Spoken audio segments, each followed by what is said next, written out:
ভিডিওটি শুধুমাত্র আপনাদের আনন্দ দেওয়ার জন্য, দয়া করে কেউ সিরিয়াস ভাবে নেবেন না, আর বাচ্চারা এই ভিডিও থেকে দূরে থাকুন।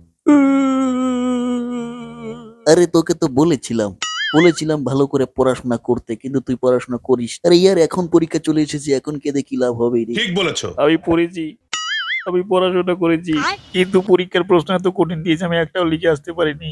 शाबाश बेटा, बहुत बढ़िया मुन्ना। ওরা কেন সোজা প্রশ্ন দিতে পারি না পরীক্ষায়? আরে সারা বছর গেম খেলবি আর বলবি প্রশ্ন কঠিন? গেম খেলি না আমি, সত্যি সত্যি আমি গেম খেলি না।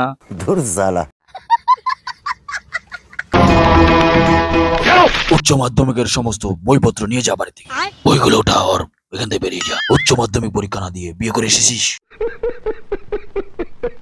এই জন্য তোকে মোবাইল কিনে দিয়েছিলাম প্রেম করার জন্য।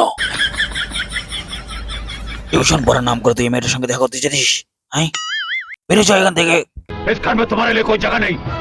इसकी माँ का भोला चेहरा। উচ্চ মাধ্যমিক পরীক্ষা হলে তুই কেন নকল করেছিস? কেন নকল করেছিস বল? তুই বাড়ি থেকে পড়াশোনা করে আসবি না আর পরীক্ষা হলে নকল নিয়ে আসবি তুই? আরে কি হয়েছে মাস্টার মশাই, ওকে বকছো কেন? ঠিক বলেছো।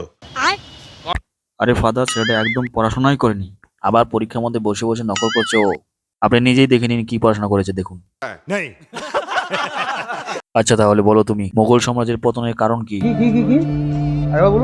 আপনি জেনে শুনে ওকে কঠিন প্রশ্ন করুন। মোগল সাম্রাজ্যের পতনের কারণ হলো অরঙ্গজেবের মৃত্যুর পর সেরকম সুশাসন না থাকায় মোগল সাম্রাজ্যের পতন হয়েছিল। একদম ঠিক বলেছো। কি করে পারলি তুই? স্যার বলেছিল এটা ভালো করে মুখস্থ করতে, আমি তাই ওগুলো টেনেছি, তাই এটা আমি বলতে পারলাম।